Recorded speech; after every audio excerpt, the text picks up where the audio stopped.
दोस्तों 90% लोगों को नहीं पता रहता है कि अगर आप रेल यात्रा कर रहे हैं तो आप वहाँ पर आप अपना रिटायरिंग रूम बुक कर सकते हैं। जैसे आप कहीं से भी यात्रा स्टार्ट कर रहे हैं, आप अपनी जर्नी स्टार्ट कर रहे हैं, वहाँ पर आप अपना स्टेशन पे आप अपना रूम बुक कर सकते हैं।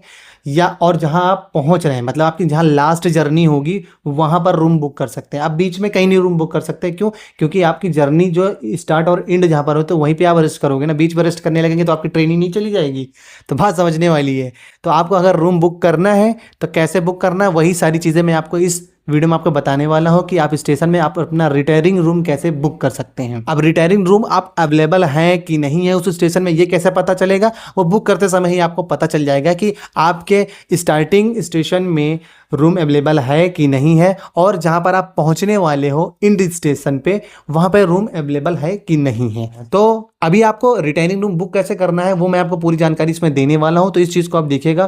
तो उसके लिए सबसे पहले आपको गूगल पे आना है। गूगल पे आके आपको सर्च करना है IRCTC। देखिए मैं एकदम एकदम ईजी प्रोसेस आपको बताऊंगा जिसमें आपको ज़्यादा परेशान ना होना पड़े। अगर आपके पास IRCTC का ऐप है तो उसमें भी सेम प्रोसेस होगा जो मैं आपको बताऊंगा। तो IRCTC जैसे मैंने इंटर कर दिया है। अब यहाँ पर आपको कुछ भी नहीं करना, जो मैं मेन चीज़ें बताऊंगा बस उस पर आपको ध्यान देते जाना है। थ्री लाइन पे आना है। थ्री लाइन पे आने के बाद आपको यहाँ पर अदर सर्विस वाले ऑप्शन पे टिक मारना है और यहाँ पे क्लिक करना है मतलब, और यहाँ पे होटल्स वाले ऑप्शन पर क्लिक करना है। और जैसे ही होटल वाले ऑप्शन पर क्लिक करेंगे आपके सामने ये वाला ऑप्शन आपके सामने ओपन होकर आएगा। अब आपको रिटायरिंग रूम बुक करना है। तो सीधा सीधा आपको यहाँ पर लिखा हुआ दिखाई देगा, ये रिटायरिंग रूम लिख कर आ रहा है और इसी पे हम सिंपली क्लिक कर देंगे। अब यहाँ पे क्लिक करने के बाद आपसे सीधा PNR इंटर करने का ऑप्शन आएगा। ये देखिए यहाँ पर ऊपर साइड PNR यहाँ पर इंटर करने का ऑप्शन आ रहा है। तो अब यहाँ पर आपके पास जो PNR है, मतलब जो आपने टिकट बुक कर रखी है, जो जर्नी आपने बना रखी है जहाँ से जहाँ तक के जाने के लिए, उसका एक PNR होगा। उस PNR को जब आप यहाँ पर इंटर करेंगे तो उससे क्या होगा, ये जो सर्च है ये सर्च करेंगे और सर्च करने के बाद आपका उस लोकेशन को पूरा ट्रैक कर लेगा PNR के माध्यम से। अब यहाँ पर देखिए सर्च करने पे आपने जैसे क्लिक किया तो यहाँ पर ऑप्शन दिखाई देने लगे दो। इसमें IRCTC अगर आईडी आपके पास पहले से बनी हुई है तो उससे लॉगिन कर लीजिए, नहीं है आपने कोई नहीं किया तो गेस्ट यूज़र लॉगिन वाले पे क्लिक करके आप ईमेल आईडी और नंबर, यहाँ पर देखिए कि मैंने क्लिक किया, ईमेल आईडी और मोबाइल नंबर इंटर करके लॉगिन करेंगे तो लिंक जाएगा, वहाँ से ओपन करेंगे, आगे प्रोसीड आप कर लीजिएगा। अभी हम अपनी आईडी से आपको लॉगिन करके बताते हैं कैसे आपको करना है। तो यहाँ पर जैसे मैंने अपनी यूज़र आईडी इंटर करी, मेरे पास यूज़र आईडी पासवर्ड है, मैंने इंटर किया, लॉगिन किया और डायरेक्ट लॉगिन हो गया है। लॉगिन करने के बाद आपके सामने देखिए ये पूरा प्रोसेस ओपन होकर आ गया है। जब आपने लॉगिन किया तो आपके सामने ये ऑप्शन आपके सामने शो करना है। देखिए सोर्स वाले स्टेशन पे आएंगे, इसको हम सिलेक्ट करेंगे। इसमें एरर क्या लिख के आ रहा है, एरर मैं यहाँ पर अपना ये स्टेशन बुक सेलेक्ट कर रहा हूँ तो बुकिंग का स्टेटस नहीं बता रहा, मतलब यहाँ पर रूम अवेलेबल नहीं है। लेकिन आप में अगर अवेलेबल होगा तो आपका यहाँ पे ऑटोमेटिक ले लेगा। अब जहाँ पर जा रहे हैं उस वाले को हम सेलेक्ट करेंगे। जैसे हमें पुणे जा रहे हैं तो पुणे वाले ऑप्शन पे हम सेलेक्ट करेंगे। देखिए ये चीज़ ले लिया। सपोज़ कि हमको पुणे में जाके रुकना है तो वहाँ से दूसरी ट्रेन पकड़नी है, और दूसरी ट्रेन पकड़ने के लिए पहली वाली ट्रेन से उतरने के बाद 2 घंटे का, मेरे पास 3 घंटे का 4 घंटे का टाइम है। बात समझिएगा, ठीक है। तो पुणे पे मुझको सिलेक्ट पुणे पे मुझे रुकना है तो मैंने पुणे सेलेक्ट किया। पुणे सेलेक्ट करने के बाद आपके सामने ये देखिए, यहाँ पर मैं थोड़ा जूम कर देता हूँ। यहाँ पर देखिए सारा ऑप्शन दिखाई देने लगा कि आप check in date, check in time, slot, duration और बेड और AC स्टेटस, ये सारी चीज़ें यहाँ पर आपका शो कर रही हैं। इन चीज़ों को आपको ध्यान से देख लेना, जो जो चीज़ें आपको बुक करना है वो यहाँ पर शो करेगा। तो जैसे चेक इन डेट, अब हमारी जो लास्ट बुक मतलब ट्रेन है वो 4 तारीख तक की है, बुक कर देते हैं 2 को। तो जैसे ही हमने चेक इन डेट यहाँ पर ले ली है, अब चेक इन टाइम, जिस डेट पे हम ले रहे हैं उस दिन कितने बजे हमको बुक करना है, ये यहाँ पर हमको वो टाइम सेलेक्ट करना है। तो सपोज़ हम वहाँ पे जितने समय भी पहुँचते हैं, जितने भी समय आप जहाँ पे पहुँच रहे हो उसके ही बाद आप 1 घंटा आगे का, 1.5 घंटा आगे का लगा लेना, क्योंकि कई बार ट्रेन भी लेट हो जाती है। तो कोई भी टाइम आप सिलेक्ट कर लो। सपोज़ हमने कोई भी टाइम यहाँ पर ले लिया, अब 12 ही बजे का लगा लेते हैं, ठीक है। जैसे वहाँ पर ट्रेन पहुँच रही है रात में 12:10 पे, तो वैसे मैंने यहाँ पे टाइम सेट कर दिया है 12:01 पे। आधा 1 घंटा लेट होगी तो कोई दिक्कत नहीं, वहाँ जाके बात करके बुक कर ली जाएगी, क्योंकि वहाँ पे ऑटोमेटिक शो करता है उन लोगों के सिस्टम में। तो अभी हमने यहाँ पे सिलेक्ट किया टाइम, अब कितने घंटे के लिए बुक करना है 2 घंटे, 6 घंटे, 9 घंटे, 12 घंटे, जितने घंटे के लिए आपको बुक करना है वो आप यहाँ सेलेक्ट कर सकते हो। 24 घंटे। तो अभी उस दिन मान लो हम 12 घंटे के लिए बुक कर रहे हैं। वैसे 12 घंटे तो बहुत कम समय हो गया, लेकिन सपोज़ आपको 12 घंटे रुकने हैं, तो 12 घंटे के लिए हमने बुक कर लिया। अब यहाँ पे बेड टाइप आता है, तो बेड आपको क्या चाहिए, डबल चाहिए, सिंगल चाहिए, तो वो आप यहाँ पर सेलेक्ट कर सकते हो। तो मैंने डबल सेलेक्ट कर लिया। एसी का स्टेटस आप एसी ले रहे हो, नॉन एसी ले रहे हो, जो भी लेना चाहो तो एसी ठीक है, एसी हम ले लेते हैं। वैसे एक ऑल का भी ऑप्शन अभी तक आता था, पता नहीं अभी क्यों नहीं आ रहा, जिसमें एसी और नॉन एसी दोनों जो मिल जाए वो ले लेना, ऐसा कुछ होता है। अब उसके बाद हम यहाँ पे हम थोड़ा सा नीचे यहाँ पर देखेंगे, तो यहाँ पर टिकट की डिटेलिंग हमें दिखाई देगी। टिकट में कितने पैसेंजर हैं, जैसे इसमें 3 दिखाई दे रहे हैं, इसमें 3 पैसेंजर हैं, तीनों को आप कर सकते हैं। इसमें 2 दिख रहा है, पता नहीं कोई हो गई होगी कोई कमी इसमें, लेकिन जितने भी टिकट में लोग होते हैं उतने सारे बुक हो सकते हैं, उतने लोगों के लिए बुक हो सकता है। वैसे मैं इसमें 2 के लिए दिख रहा है, तो 2 हम बुक कर सकते हैं। अगर यदि 3 पैसेंजर में से किसी एक को केवल रुकना है, तो जिसको रुकना सिर्फ उसके आगे टिक लगा रहने देंगे, बाकी दूसरे को अनटिक कर देंगे। और फिर उसके बाद हम यहाँ पर चेक अवेलेबिलिटी पे हमको क्लिक करना है, यहाँ पर हम क्लिक कर दिए। बेड टाइप यहाँ पे रह गया, वैसे मैंने लगाया था बेड टाइप कौन सा चाहिए, तो मैंने डबल बेड लगाया था, लिया नहीं था, अभी हम फिर से लगा देंगे। अभी हम चेक अवेलेबिलिटी पे हम क्लिक कर देंगे, तो 2 पैसेंजर के लिए बुकिंग के लिए यहाँ मैसेज आ रहा है, तो हम सिंपली ओके कर देंगे। ओके करेंगे, आगे प्रोसीड होगा, प्रोसीड होके ये देखिए आपके सामने ऐसा ओपन होकर आ जाएगा। अब यहाँ पर क्या है, यहाँ पर आपका सारे डिटेल शो करने लगेगा, आपको यहाँ पर देख लेना है, एक बार चेक कर लेना है जो भी चीज़ें आपको करनी है। अभी यहाँ पर देखिए रूम की डिटेलिंग यहाँ पर आ गई है, यहाँ पर रूम की डिटेलिंग आ गई है, इसको ध्यान से देख लीजिएगा। लेकिन अब इस चीज़ को समझिएगा, यहाँ पर रिजर्वेशन डिटेल है। अब इनमें से 2 रूम आपके सामने शो कर रहे हैं, वहाँ पर अभी 2 रूम अवेलेबल हैं। तो रूम नंबर 1, रूम नंबर 3 है। रूम नंबर 1 में क्या क्या है आप देख लीजिए। एसी है, बेस टैरिफ इसका है ₹1600, दोनों का 1600 रुपये है।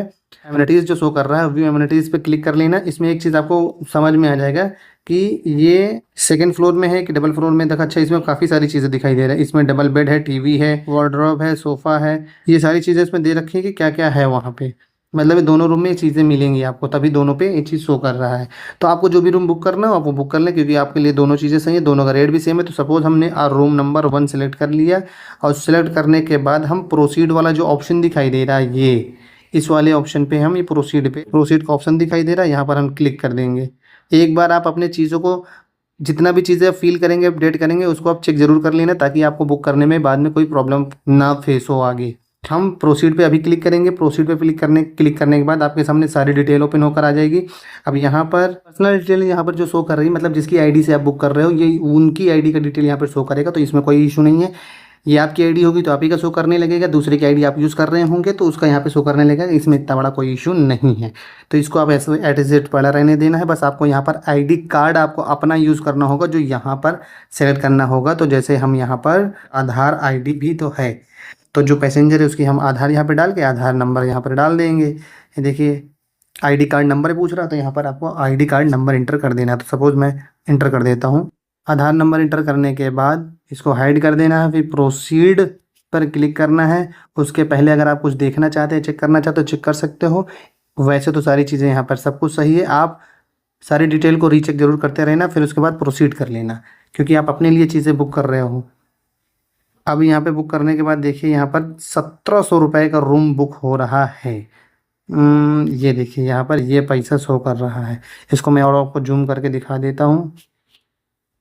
मैंने जूम किया, ये आपके सामने यहाँ पर देखिए क्या क्या चार्जेस लगे हुए हैं, ये सब कुछ दिखाई दे रहा है। हुआ है IRCTC सर्विस लगी हुई है, GST ऑन सर्विस चार्जेस एक अलग लगा हुआ है। टोटल 1700 रुपये का टिकट है, तो इतने का टिकट बुक हो रहा है। तो आगे का अगर आपको प्रोसीड करना है, तो ये चेक बॉक्स जो आपके सामने शो कर रहा है, इस वाले चेक बॉक्स पे आपको टिक जरूर करना है, ताकि टर्म कंडीशन जो है ये कंफर्म हो जाए कि आपने पढ़ लिया है, आपने आपकी तरफ से वेरीफाई कर दिया गया है। तो अभी आपका पूरी तरीके से यहाँ पर सब कुछ सेट है, सिर्फ आपको पेमेंट करना है। इसका ये मतलब है, इसको मैं आपको थोड़ा सा जल्दी से समझा देता हूँ। इसका ये मतलब है कि अगर आपका रूम बुक करते समय किसी प्रकार का फेलियर हो जाता है, एरर आ जाता है, आपकी स्क्रीन में नहीं दिख रहा है, तो सबसे पहले आप अपना ईमेल चेक करें। ईमेल चेक करने के बाद या तो हिस्ट्री चेक करें। अगर ये सब चीज़ में आपका नहीं शो करता है, तो सबसे पहले आपको अपने IRCTC में कस्टमर केयर हेल्प नंबर में जाकर आपको चेक कर लेना है। और अगर आपका पेमेंट कट गया है, तो पेमेंट आप अपने अकाउंट से देखकर वहाँ का रेफरेंस नंबर देख लें, और उसके बाद सारी शिकायतें दर्ज कर लें कि आप रूम बुक हुआ है कि नहीं बुक हुआ। अगर बुक हो गया है तो उसका कुछ आपको डिटेल आपको दे दें। तो ये एक छोटा सा नॉर्मल सा एक इंक्वायरी होती है जो आपको कर लेनी है अगर आपका बुक नहीं होता है, किसी भी कारण से एरर कोई आता है तो। ठीक है, अभी क्या है, अभी हम पेमेंट वाले ऑप्शन पे क्लिक करेंगे। जैसे ही पेमेंट वाले ऑप्शन पर क्लिक करेंगे थोड़ा सा टाइम लेगा, उसको लेने देना है पूरा। अब आपके सामने यहाँ पर ऑप्शन आ जाएगा पेमेंट करने का। अब पेमेंट आपको अगर करना है तो देखिए कई सारे मेथड आपके सामने दिया हुआ है। नेट बैंकिंग भी दिया हुआ है, आप नेट बैंकिंग से भी पेमेंट कर सकते हैं। ठीक है, आप अपने भीम QR कोड से भी कर सकते हैं, पे UPI से कर सकते हैं। और यहाँ पे जितना भी मतलब पेमेंट के मेथड दिए हुए यहाँ पे सारे दे रखे हैं। प्रोसेस करता हूँ तो पे टू बुक, सपोज सबसे पहले मैं भीम वाले ऑप्शन पे क्लिक करता हूँ। इसके सामने ये सारे शो कर रहे हैं, ये सारे में से आपको किसी एक को सिलेक्ट करना होगा। तो सपोज मैंने फ़ोन पे सिलेक्ट कर लिया। फ़ोन पे सिलेक्ट करने के बाद पे एंड बुक पर क्लिक करेंगे। जैसे ही इस पर हम क्लिक करेंगे आपके सामने ऑप्शन ये सारे खुल के आ जाएंगे। मतलब उसके आगे प्रोसीड करोगे तो आपके सामने पेमेंट के कई सारे मेथड और आपके सामने ओपन होकर आ गए। आप इसके बाद गूगल पे से भी कर सकते हो, आप पेटीएम से भी कर सकते हो, ये सारे ऑप्शन आपके सामने आ रहे हैं अगर आपको बुक करना है तो। जैसे मैंने गूगल से करना है तो गूगल वाले ऑप्शन पे क्लिक कर दिया। और फिर उसके बाद जैसे ही आप गूगल पे का आप सिलेक्ट करेंगे, पे क्लिक करेंगे तो आपका डायरेक्ट गूगल पे ये डायरेक्ट पहुंच जाएगा। यहाँ पर से पासवर्ड ओपन करना है और इसकी पेमेंट आपको कर देनी है। दोस्तों मैं अभी इसका पेमेंट नहीं कर रहा हूँ क्योंकि मुझे बुक नहीं करना है, मुझे सिर्फ आपको समझाने के लिए ये चीज़ बुक करना था। यस, इस पेमेंट को हमने कैंसिल कर दिया है। ये सिर्फ मैंने समझाने के लिए सारी चीज़ें बताई थी कि आपको किस तरीके से बुक करना है। तो दोस्तों इस तरीके से आप अपने रिटायरिंग रूम को बुक कर सकते हैं ताकि आपको दूसरी ट्रेन को पकड़ने से पहले आप आराम कर सकें उस रूम में जाकर, और रेस्ट करने के बाद आप अपनी दूसरी नई जर्नी स्टार्ट कर सकें। कहने को तो लोग कहते हैं कि 100, 200, 300 रुपए में रूम बुक हो जाते हैं, लेकिन मैंने जब भी बुक किया है तो मुझे कभी 200, 300 रुपए, 400 रुपए, 500 रुपए तक में रूम बुक नहीं हुए हैं। होते होंगे कई स्टेशन पे, वो हर जगह के स्टेशन के अलग अलग नियम होते होंगे। मेरा ये मानना है कि जहाँ पर क्राउड ज़्यादा होता है वहाँ पर महंगा ही मिलेगा, और जहाँ पर कम क्राउड होता होगा, जहाँ पर भीड़ कम होती होगी, वहाँ सस्ता मिल जाता होगा। लेकिन 100, 200, 300 में कहीं मिलता होगा, इसके लिए मुझे अभी भी डाउट है, क्योंकि अभी तक मुझे कहीं पे भी ऐसा नहीं मिला है। दोस्तों देखिए पूरा सेम तरीका यही है, मैंने पेमेंट फुल कटवाया नहीं है, बस मैंने आपको तरीका पूरा बताया है कि किस तरीके से आपको अपना रिटायरिंग रूम बुक करना है। सेम यही प्रोसेस है, बस इस तरीके से आप अपना स्टेप बाय स्टेप फॉलो कीजिएगा और आपकी रिटायरिंग रूम बुक हो जाएगी। दोस्तों वीडियो अगर आपको अच्छी लगी हो तो वीडियो को लाइक कर देना, चैनल को सब्सक्राइब कर देना और बेल आइकन पे साथ ही साथ प्रेस कर देना। इस वीडियो में बस इतना ही, मिलते हैं फिर किसी अगली नॉलेजदार वीडियो के साथ। तब तक के लिए नमस्कार।